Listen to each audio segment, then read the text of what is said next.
This episode is brought to you by Progressive Insurance. Fiscally responsible, financial geniuses, monetary magicians. These are things people say about drivers who switch their car insurance to Progressive and save hundreds. Visit Progressive.com to see if you could save. Progressive Casualty Insurance Company and Affiliates. Potential savings will vary. Not available in all states or situations. If your roof starts to leak or your floor's really squeak, you live in a money pit. Money pit. If your basement needs a pump or your place looks like a dump, you live in a money pit. Money pit. Pick up the telephone, fix up your home sweet home by calling 888-MONEY-PIT. The Money Pit is presented by Super Flapper by Fluid Master. Now here are Tom and Leslie.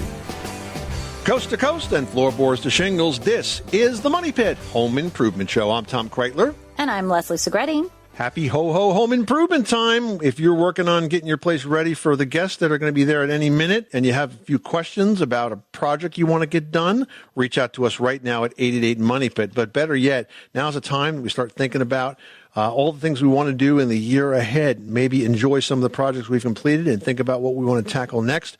Maybe you got an inside project you want to get done because we're going to be stuck inside for a couple more months here as the winter plays out, or you got some projects you're planning for the spring. Whatever is on your to-do list, you can put it on our to-do list when you reach out to us with your questions. Let's talk about it. You can reach us at 1-888-MONEY-PIT. That's 888-666-3974, or just go to moneypit.com/ask. Coming up on today's show, a warm fire from a wood stove or a fireplace can add some comfort to a chilly winter day.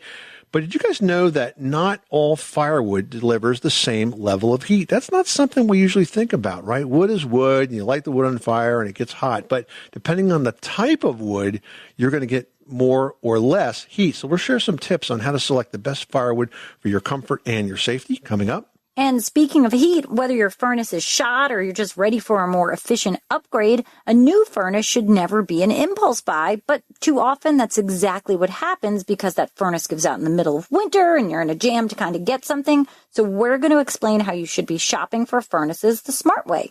And the colder it gets, the more expensive it is to pick up fresh herbs and veggies. But you can have fresh, healthy foods year-round by growing your own with a veggie container garden. We're going to tell you the plants that grow best inside and more just ahead. But first, it's the ho-ho home improvement season, so we want to help you create your best home ever. What are you working on? Are you just too busy in holiday mode and you're kind of thinking of stuff for the next year? Well, whatever it is, let us know how we can lend a hand. Reach out to us with your questions. You'll get the answer to your home improvement question. And today we're giving away a copy of my new book, Home Maintenance for Dummies. Check it out at moneypit.com/dummies. But I've got one copy going out to one lucky listener. Reach out to us right now with your questions. Again, that's 1-888-MONEY-PIT. Steve in North Carolina, you've got the Money Pit. What can we do for you today? I've got a cabin way out in the woods here in North Carolina, and I built a bathroom onto it, and this years ago that I've done this. We put a flat roof over the bathroom, and the seam leaked during the last storm very, very badly. When I removed the tiles and I used, the pink insulation in the roof, what do I do? So all that has to be torn out. Now, you mentioned it was because of a storm. Is this cabin insured? Do you have a homeowner's policy on this? I do, yes. That storm damage should have been covered by your policy. Yeah, if you haven't filed a claim, I would definitely do that because it's probably covered. Now, since you had such a bad leak, obviously all that has to be taken out. So you've removed the ceiling. You have to pull out all that insulation. You need to wear appropriate breathing protection when you're doing this and try to control that area because with all of that mold, you don't want it to get into the house, right? So that's why it's kind of a job for a pro. But if I was doing it, I would depressurize the room I'm working in so that there was good ventilation and everything was blowing out, right? So I would make sure that I manage that. Pull out all the insulation. You're going to need to spray down all of the inside surfaces with a mold inhibitor. There's many good commercial products on the market that do that. And you're going to have to replace that roof. Now, you said it was a flat roof. That's the least favorite type of roof, I would say, because, it's, if there's going to be a leak, it's going to happen a lot quicker on a flat roof than any other kind of pitched roof, but you're going to have to replace that. What kind of material did you use? Did you use roll roof on it? We did, and that was my mistake. Yeah. Roll roof is not designed for flat roofs. Roll roof, you got to have at least about a 212 pitch for it to work right. And so you really need to use a rubberized bitumen or something like that, but choose a material that's designed for flat roofs when you replace this. But I think it's ahead of you, Steve. You just needed me to say it. You got to tear it all out. And listen, if you can get coverage because of the storm, maybe it won't cost you as much as it might have. Okay.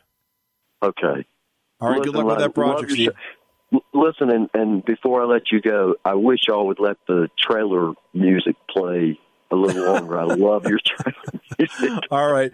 Well, thanks very much. We appreciate that. I got to put that on the website. A lot of folks love that tune. Really? Everybody loves it. You don't even know we have additional verses to it. Oh, I want to hear the whole thing. All right. Thanks very much. Have a great day. Okay. Thank you. You too. Bye-bye. Paula in Ohio is on the line. Paula, what can we do for you today? Me and my husband have an older house. It was built in 1950, and the woodwork through the whole house, it's all interconnected, the door frames, everything. And we want to sell the house, so we're trying to find what would be the best and the cheapest solution to fixing that woodwork without having to replace it all. So what's going on with the woodwork? Is it just worn? Is it just heavily painted? I mean, what exactly is your problem with your woodwork? Yeah, it's worn. It's I think somebody that lived there before us had a dog, so some of it's been chewed on, and it's we would replace. You can't replace parts of it because you can't get the stain to match, and we don't really know what to do to make it look better to get it ready to sell. So is this molding kind of like fancy molding in terms of if you were to fill in some of the grooves and the digs in it, could you paint it and have it look halfway decent, or do you think you have to replace it? I think some of it we'd have to replace it. Okay. Well, I mean, I think that's kind of what you're up against. If it's painted now, you're going to probably want to replace it with a paint grade molding. And I think if the areas that are really damaged, you mentioned dog damage. I mean, if it's chewed on, then you may just want to pull that piece off and replace it. But, I mean, a coat of paint can do wonders with something like that. I don't know if there's a way to kind of decorate around it, and it would be an awful lot of work to replace all that trim. Certainly a possibility, but it's a big job to pull all that trim off and replace it. So I think all you can really hope to do at this point is to clean it up, prime it, because that will give you a better paint finish. And then just put a top coat of paint on it and kind of call it a day. Leslie, do you have any other suggestions, or do you think that's about it? No, I really think, priming it and painting it really is the best solution, because once you get into replacing all of the trim work, I mean, first of all, it's a tremendous expense and it's a lot of work, and you end up cutting and mitering, and it can be more complicated, whereas paint is a simple fix for now. At least you can start there and see if it's something that you like and can, live with and work with decor-wise. And if not, then you can at least explore the future options. Okay. Great. That help you out? That helps me out a lot. All right. Good luck with that project. Thanks so much for calling us at 888-MONEY-PIT. This episode is brought to you by Google Gemini. With the Gemini app, you can talk live and have a real-time conversation with an AI assistant. It's great for all kinds of things, like if you want to practice for an upcoming interview, ask for advice on things to do in a new city, or brainstorm creative ideas. And by the way, this script was actually read by Gemini. Download the Gemini app for iOS and Android today. Must be 18 plus to use Gemini Live. Hey, you're tired of living in a money pit? Well, we're here to help. And if you want us to help out, it would be awesome if you could leave us a 5-star review on Apple Podcasts. Just go to moneypit.com/review. It's only going to take a minute, and it means the world to us. Virgil in South Dakota, what can we do for you today? Hi, I've got an old home that I am restoring and renovating and remodeling. It's over a century old, and part of the process has been installation of a relatively high energy efficient furnace. Okay. And I just got it started, and was away from the home for a while, came back, and everything was froze solid. The exhaust had developed a plug of ice, and the furnace would not run. Ooh, that's not good. No, that's for sure. Anyway, the contractor that installed it rerouted the pipe so it would go through a heated room instead of up in the attic. Right. And so I have it going above the lay-in ceiling over my bathroom. So I've got probably a foot to a foot and a half, an inch and a half exhaust pipe sticking out of the side of the house. And I'm wondering, am I going to have a problem with that? And if so, how can I prevent it from happening again? Yeah, that's a good question. In this situation, I would turn to the manufacturers, making sure that you follow the recommended installation instructions for this type of a system. With a high efficiency furnace, what happens is you take so much heat out of that exhaust gas that what's left is mostly water vapor, like 80% of it or more is water vapor. And so that's why you have to be able to have a way to deal with that. Now, if that pipe is in a heated area, if it's insulated, that's going to stop the ice from forming. But of course, it's dangerous if it does form, because if you can't exhaust the gas, then that's going to shut down the furnace, which is a safety switch, basically. So, right. To me, I would make sure first that the contractor has installed that venting consistent with the manufacturer's recommendations, which I'm sure you can find on their website. There are very detailed instructions on that sort of thing. And secondly, I would just watch it now and see what happens. Time is going to tell. Kind of a vacation home, and I'm not there for a good part of the time, so I can't be out checking. Right, yeah. Do you have a smart thermostat for that house? No, there's no internet there. Oh, that's too bad. I was going to suggest that this would be a great application for a smart thermostat that can monitor the temperature in the house. This way you'll know if it's working or not. My other choice might be if I put in one of those smart outlets that turns on at 35 and off at 45, and if it turns on at 35, maybe one of the neighbors would see a flashing red light or something. See a light, yeah, exactly. Yeah. Listen, I think that you need to work with the contractor and the manufacturer to figure out why this is happening, but I do suspect that venting has to be run through a heated area, and it's got to be better insulated. Okay? Well, he did have it insulated, and it was in the attic, which is totally unheated. So he did move it down to a heated area, and I can even move the temperature up a little bit by lifting one of the tiles in the lay-in ceiling in the winter. All right. Well, good luck with that project. Thanks so much for calling us at 888-MONEY-PIT. Now we're going to chat with Diana in Arkansas, who's got a super old house that's acting a little strangely. What's going on? My husband says that there is a main beam underneath this house that is broken, and it is allowing it to settle. In my kitchen, my refrigerator is taking a definite list, and it's not too far from that beam. How would we go about raising this house or whatever and replacing that beam? Okay, so if you have a broken beam, the way that type of repair is generally done is, first of all, if the beam is just cracked and we want to kind of reinforce it so it doesn't settle or move, what will often happen is a contractor will put a new beam next to it and bolt it to the old beam. That's called a sister beam. And in that way, you're not really replacing it as much as you're just kind of beefing it up. And that's a smarter way to do that, because frankly, there's no win by just taking it out. Now, if the house is settled, you may or may not want to do anything to try to raise those beams. Generally, we recommend you don't raise a floor, because everything's connected to it, the walls and the pipes and the plumbing and the electrical wires. So you kind of leave it in place. But reinforcing that beam in place is the best way to attack that. And that's not a terribly complicated job, but you can't just have anybody do it. You need to have a contractor that really knows what they're doing, because you're going to want to get those beams on both sides. You're going to want to make sure that if there's any seams in there, that they have to be over a piling, for example, where there's support. And then you have to have bolts that go all the way through from the new beam into the old beam and back to the new beam on the other side, and then sort of bolted together. And then that's going to make a really strong repair and reinforcement. Do you know why the beam cracked in the first place? I have no idea. The house was originally just a 4-room house, and then it has been built on and built on and built on. And so I have no idea. Supposedly, might have skipped the structural step there. Well, I think that by reinforcing that beam is the right way to do it. So thanks so much for calling us. Good luck with that project. And if you have any more questions, let us know. Well, a warm fire from a wood stove or fireplace is the hallmark of the season, but you need to be careful when you choose firewood. Now, the wrong fuel can damage your wood-burning stove, and it can leave dangerous creosote on the walls of the fireplace chimney. Now, you want to make sure that you never burn trash or driftwood or treated woods, and you always want to use seasoned wood for the best heat release and minimal creosote buildup, and that's going to help prevent the chances of a chimney fire.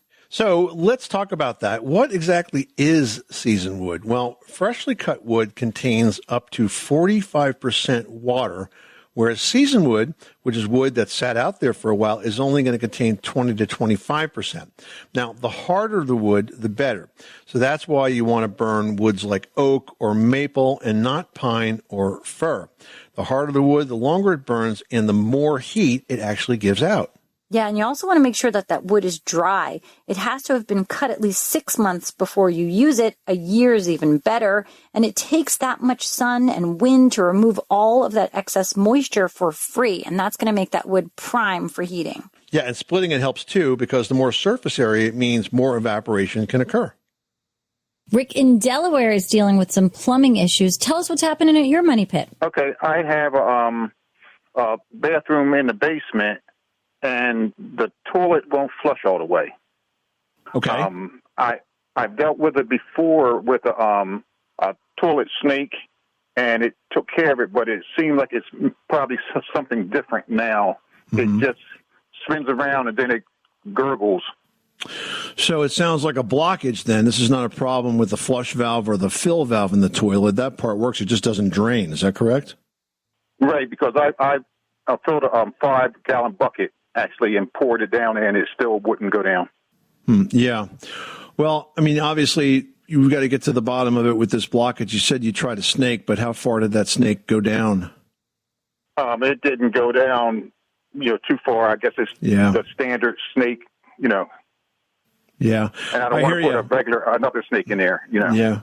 You're going to have that actually professionally cleaned out by a sewer drain cleaning company, like a rooter type company, because whatever blockage you're experiencing there is obviously beyond the reach of that snake. Don't feel bad. I'll tell you a funny story about what happened to me. It was on the morning of when one of my kids was being christened. And of course, when you have that, you have family coming over, you don't want to have a bathroom emergency. Well, the toilet just would not flush. It would not go down. And I was very frustrated, but I was absolutely positive that I knew, because I am a home improvement expert, so I know this stuff. I knew it was the willow tree and the roots outside the window. So I said, oh, darn it, I got to go get a shovel, got to go expose the pipe, break it open, get those roots out. And of course, I head out there, virtually in my Sunday best, although I think I changed, to get that pipe exposed, and I could not find the problem, and I was scratching my head, and I figured, okay, it's between this hole and the toilet, so I pull the toilet off, I flip it upside down, and it turns out that one of my darling children had flushed a toy down there. It was a toy telephone that was lodged in this place, and I'm looking in the bowl, and I'm looking at the bottom, thinking, there's something blue there. There's nothing supposed to be blue in that toilet. It was a toy phone, and that's what had blocked it. So some home improvement expert I was, there I was with a big hole of, big pile of dirt and busted open sewer line that had nothing to do with it. I pulled that phone out there, put it back together, and the day went on as planned. Well, Tom, let me ask you a question though. Yep. Could it be anything with the vent pipe? Yes, it could. The gurgling means it's struggling for air, and so it could be a blockage of the vent pipe or the drain pipe. And in either event, you have to have the right tools. Now, the drain clean companies will probably just run a snake down there both ways and call it a day. If they're really perplexed, they can run a camera down there. There's line cameras that they can snake in and actually see what the blockage is. All right. So I think that's what you're going to have to do here. And unfortunately, we hate to call, a pro if we can fix it ourselves. But this is just a specialized repair, specialized piece of maintenance you got to get done. Good luck with that project.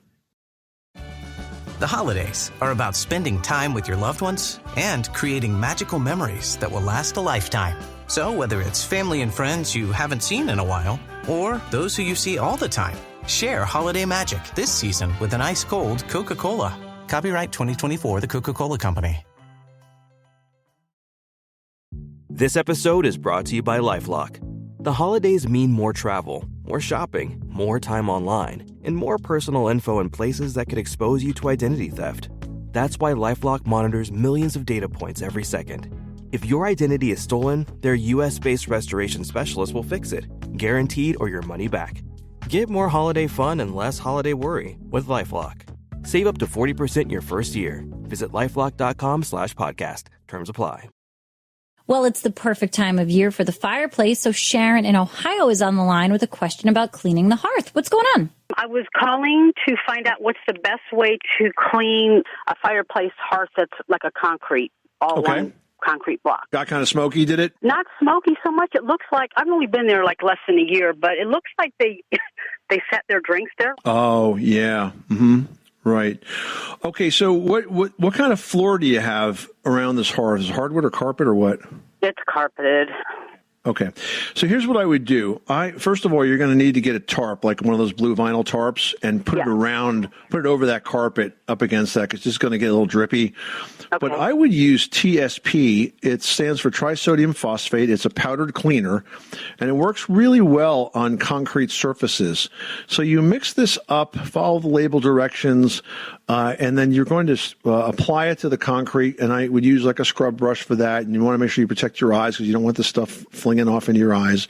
Okay. And then you let it sit for a little while, and then you kind of have, in your case, you're going to have to sort of blot it to rinse it and wring out the rag and blot it some more. But you'll find that it will lighten the whole thing up, and hopefully it will take out those stains. Okay. If it doesn't take them out completely to your satisfaction, the other thing that you could consider doing is using a concrete stain. It's like a wood stain, but it's designed for concrete. They have all different sorts of colors and patterns with that. And I don't think that would be affected by the heat, being the fireplace is right nearby.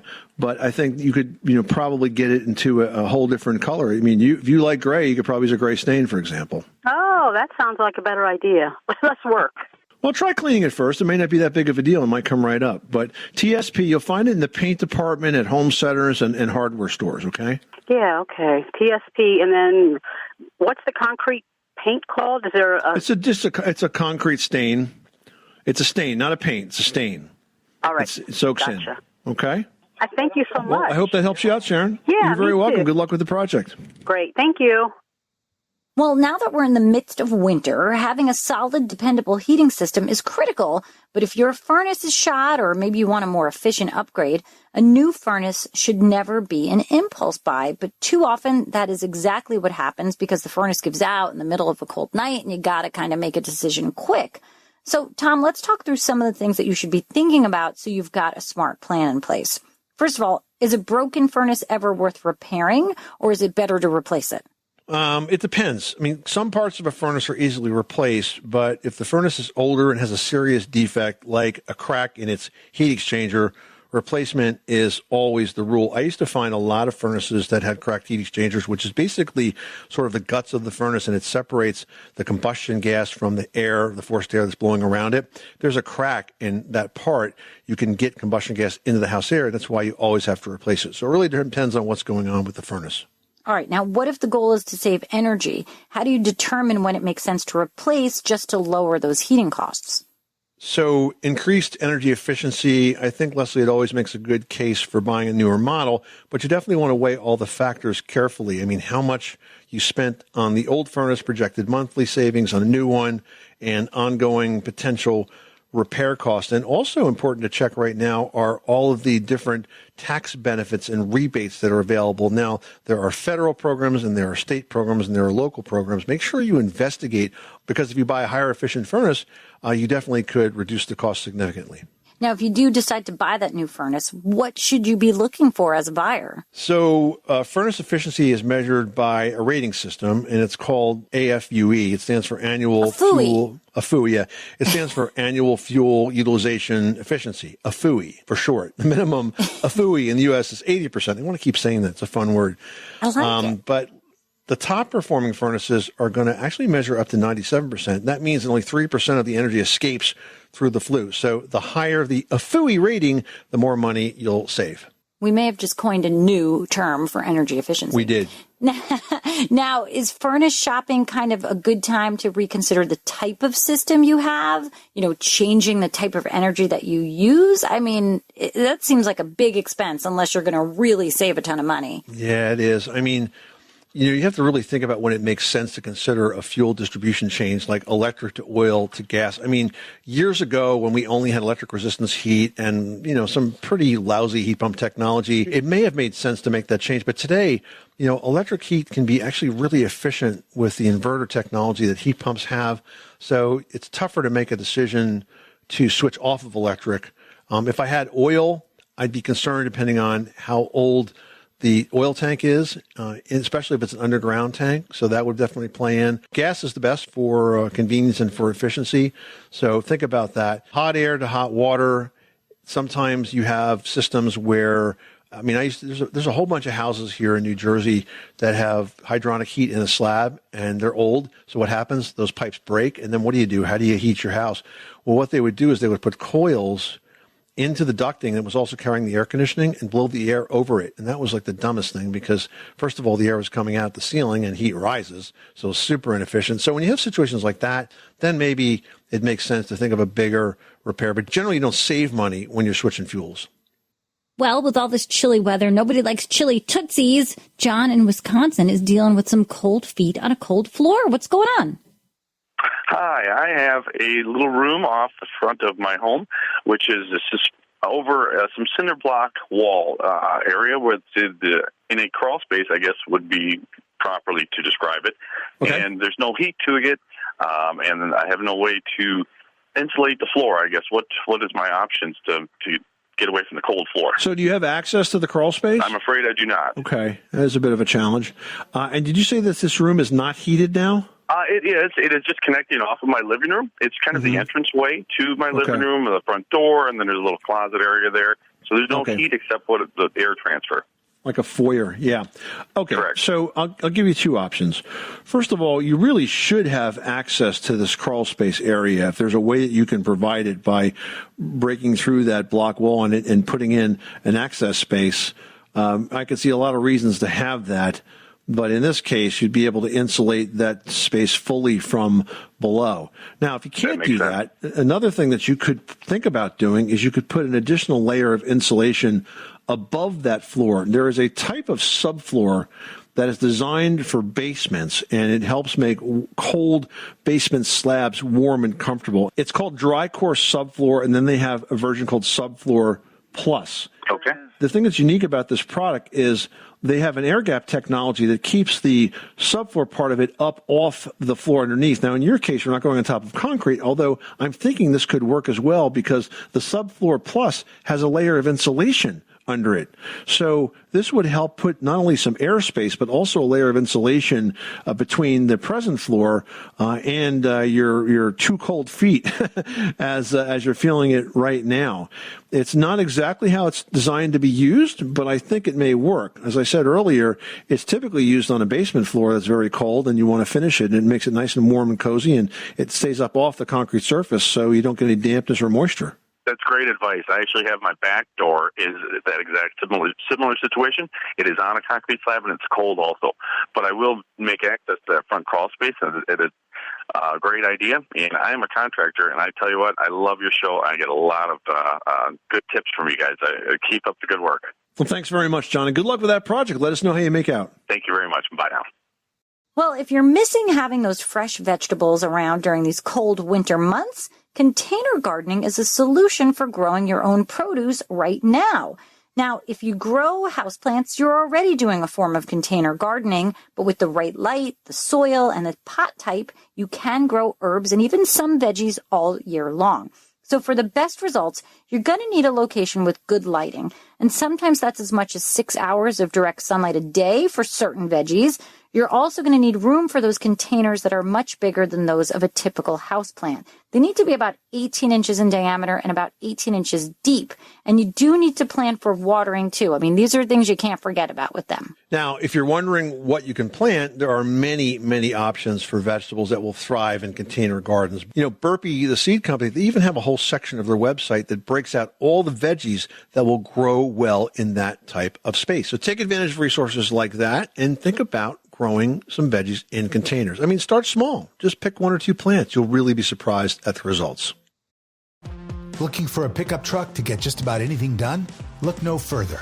The Chevy Silverado EV isn't just the most powerful Silverado ever, with next-level towing capability and technology. It also offers game-changing versatility with the available multi-flex midgate and tailgate, which means Silverado EV helps you carry large, bulky, and oddly shaped items up to nearly 11 feet in length.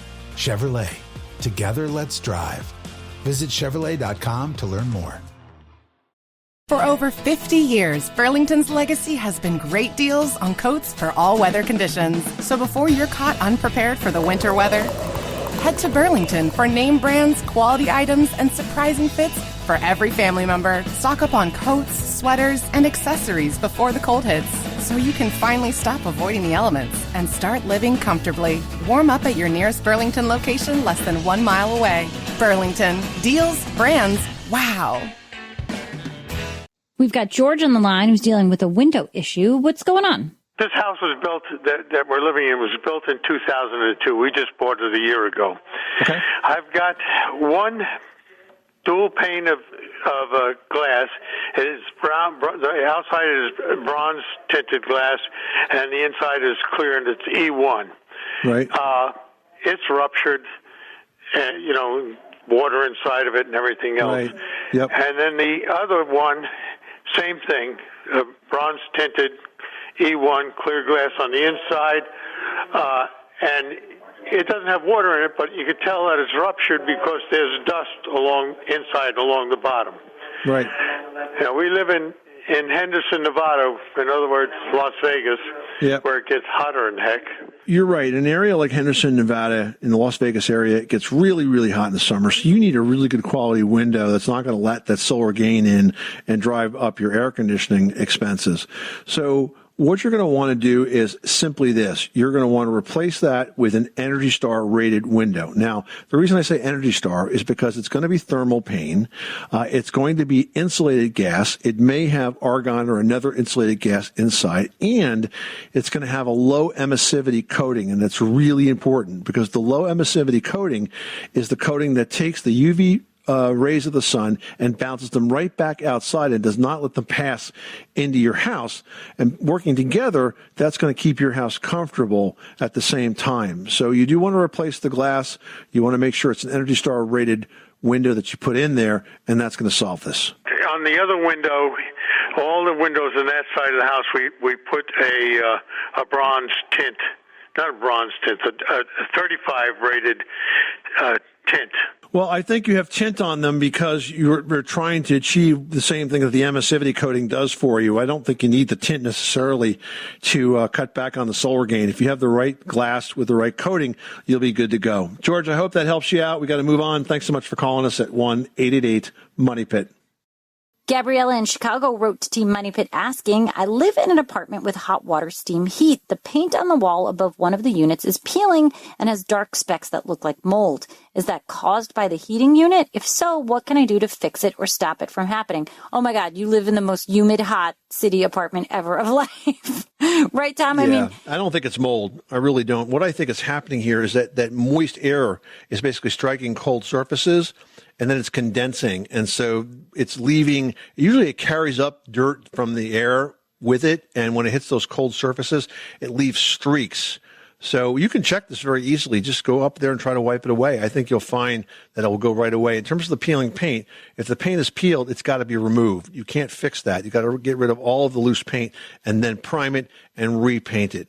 Now, if this is near a window, as many radiators are, and you put, say, cellular shades on that window, you will find that will go a long way to reducing the amount of condensation that you get because that warm air won't be striking cold glass. It'll be striking the surface of the shade, and that's going to slow that down and result in less deposit of dirt into that space. I mean, I just find, like, I remember living in Manhattan, and when the heat would come on, it would be so hot and so humid that sometimes you'd have like a luau party in the winter just because it's hot. So I get it. You're feeling all toasty and warm over there. Now you know why people in the city always leave their windows open in the winter, right? Because they can't control the heat. I know. What a waste.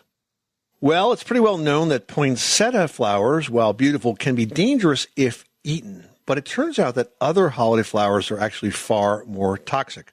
Leslie has tips to keep you and your pet safe in today's edition of Leslie's Last Word. Leslie? Yeah, you want to keep your holiday free of emergencies by keeping a few holiday plants out of reach, or maybe even just out of your house altogether.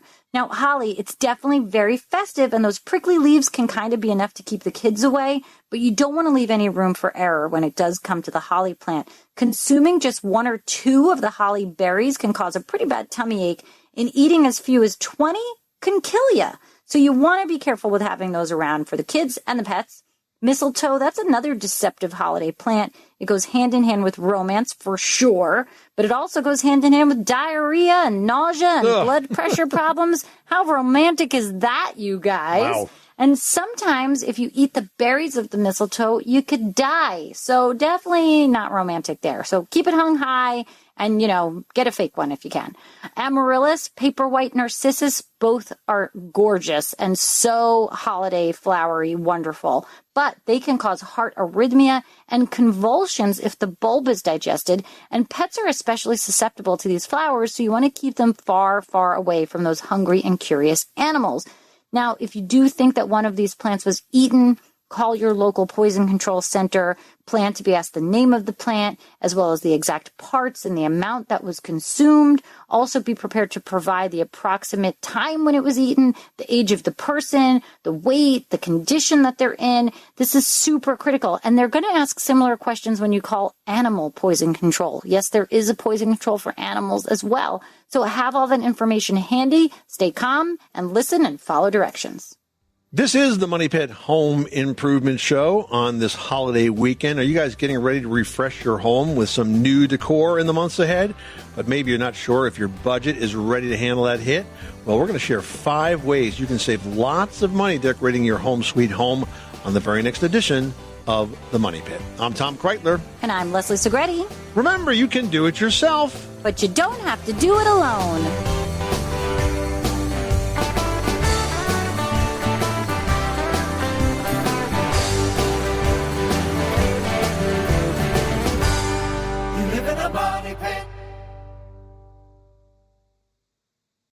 When it's PCS time, you know the drill. Pack, research the new base, get the kids in school, because family supports family.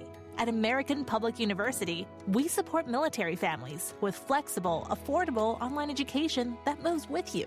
As a military spouse, your tuition rate is the same as your partner's, just $250 per credit hour. American Public University, education that moves with you. Learn more at apu.apus.edu/military.